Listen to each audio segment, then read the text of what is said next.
A Bíblia em áudio. Livro de Gênesis. Gênesis capítulo 31. Jacó ficou sabendo que os filhos de Labão andavam dizendo o seguinte: Jacó está tirando tudo o que é do nosso pai. É às custas do nosso pai que ele está ficando rico. Jacó também notou que Labão já não se mostrava tão amigo como antes. Então o Senhor Deus disse a Jacó: volte para a terra dos seus pais, onde estão os seus parentes. Eu estarei com você. Aí Jacó mandou chamar Raquel e Léia para que viessem ao campo, onde ele estava com as suas ovelhas e cabras. Quando chegaram, ele disse: tenho reparado que o pai de vocês já não se mostra tão meu amigo como antes, mas o Deus do meu pai tem estado comigo. Vocês sabem muito bem que tenho me esforçado muito, trabalhando para o pai de vocês. Mas ele me tem enganado e já mudou o meu salário umas 10 vezes. Porém Deus não deixou que ele me prejudicasse. Quando ele dizia: os cabritos com manchas serão o seu salário, aí as fêmeas tinham crias manchadas. E, quando ele dizia: os cabritos listados serão o seu salário, aí as crias saíam todas listadas. Foi assim que Deus tirou os rebanhos do pai de vocês e os deu a mim. Um dia, quando os animais estavam no tempo do cruzamento, eu tive um sonho. Eu vi que os bodes que cobriam as fêmeas eram listados, malhados e manchados. O anjo de Deus me chamou pelo nome, e eu respondi: aqui estou. Então ele continuou: veja. Todos os bodes que estão cruzando são listados, malhados e manchados. Eu estou fazendo com que isso aconteça porque tenho visto o que Labão está fazendo com você. Eu sou o Deus que apareceu a você em Betel, onde você me dedicou uma pedra, derramando azeite sobre ela, e onde você me fez uma promessa. Agora prepare-se, saia desta terra e volte para a terra onde você nasceu. Então Raquel e Léia responderam: não sobrou nada para herdarmos do nosso pai. Ele nos trata como se fôssemos estrangeiras. Ele até nos vendeu e depois gastou todo o dinheiro que recebeu como pagamento. Toda a riqueza que Deus tirou do nosso pai é nossa e dos nossos filhos. Portanto, faça tudo o que Deus mandou. Jacó se preparou para voltar a Canaã, onde morava Isaque, o seu pai. Fez com que os seus filhos e as suas mulheres montassem os camelos, ajuntou tudo o que tinha e partiu, levando todos os animais que havia conseguido com o seu trabalho na Mesopotâmia. Labão, o pai de Raquel, havia ido para outro lugar a fim de cortar a lã das suas ovelhas, e, enquanto ele estava fora, Raquel roubou as imagens dos deuses da casa dele. Foi assim que Jacó, sem avisar que ia embora, enganou Labão, o arameu. Fugindo com tudo o que tinha, atravessou o rio Eufrates e foi na direção da região montanhosa de Gileade.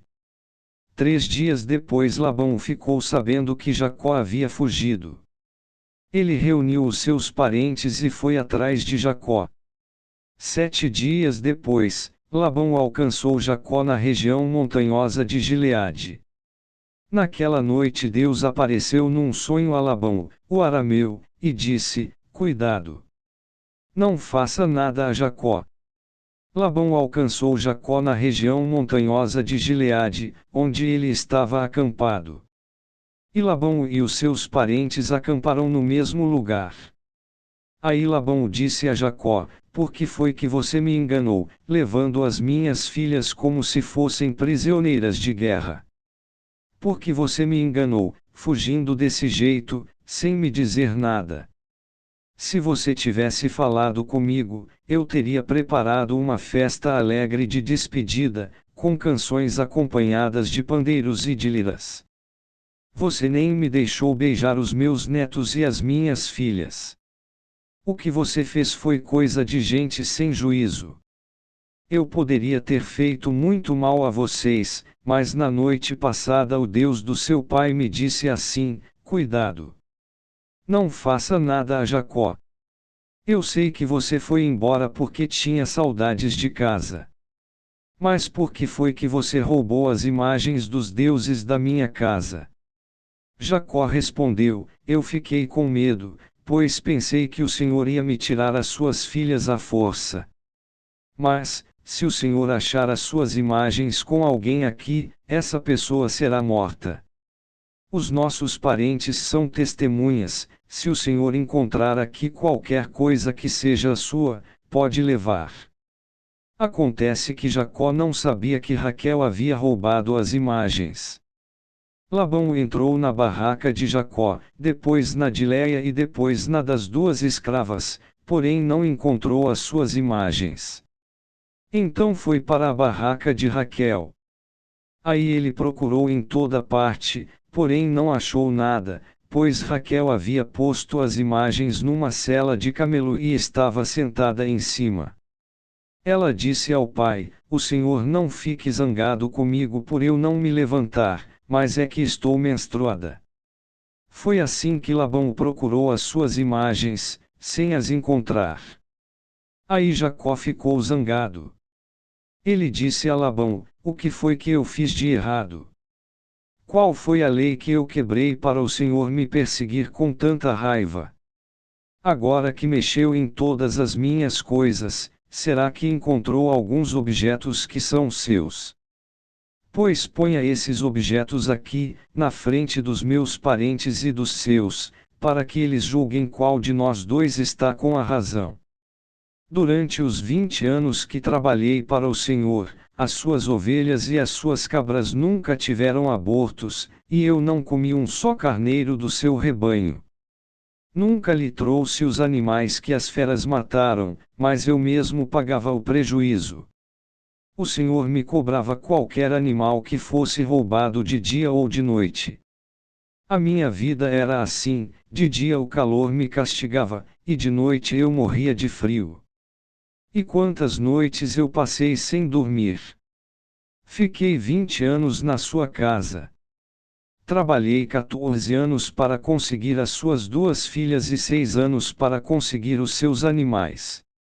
E, ainda por cima, o Senhor mudou o meu salário umas 10 vezes. Se o Deus dos meus antepassados, o Deus de Abraão, o Deus a quem Isaque temia, não tivesse estado comigo, o Senhor teria me mandado embora com as mãos vazias.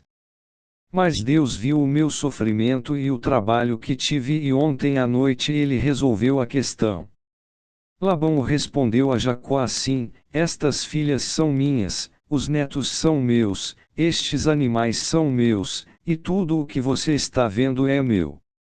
Agora, como não posso fazer nada para ficar com as minhas filhas e com os filhos que elas tiveram, estou disposto a fazer um trato com você.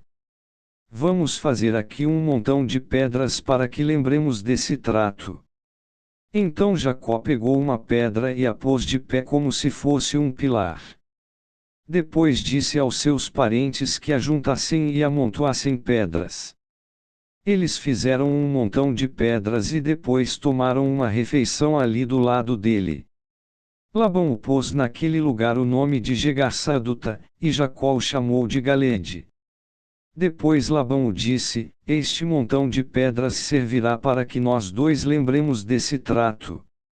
Foi por isso que aquele lugar recebeu o nome de Galeede. E também teve o nome de Mispa, porque Labão disse: Que o Senhor Deus fique nos vigiando quando estivermos separados um do outro. Se você maltratar as minhas filhas ou se você casar com outras mulheres, mesmo que eu não saiba o que está acontecendo, lembre que Deus está nos vigiando. Aqui estão as pedras e o pilar que coloquei entre nós dois. O montão de pedras e o pilar são para lembrarmos desse trato. Eu nunca passarei para lá deste pilar para atacá-lo, e você não passará para cá deste montão de pedras e deste pilar para me atacar. O Deus de Abraão e o Deus de Naor será juiz entre nós. Então Jacó fez um juramento em nome do Deus a quem Isaque, o seu pai, temia. Ele ofereceu um animal em sacrifício ali na montanha e convidou os seus parentes para uma refeição. Naquela noite eles comeram e dormiram ali na montanha. Na manhã seguinte Labão se levantou bem cedo, beijou as suas filhas e os seus netos e os abençoou. E depois foi embora, voltando para a sua terra. Inscreva no canal Renovo hoje. Deixa seu like. Ativa o sininho para receber as notificações. E compartilha esta mensagem, para que outras pessoas possam ser edificadas com este conteúdo.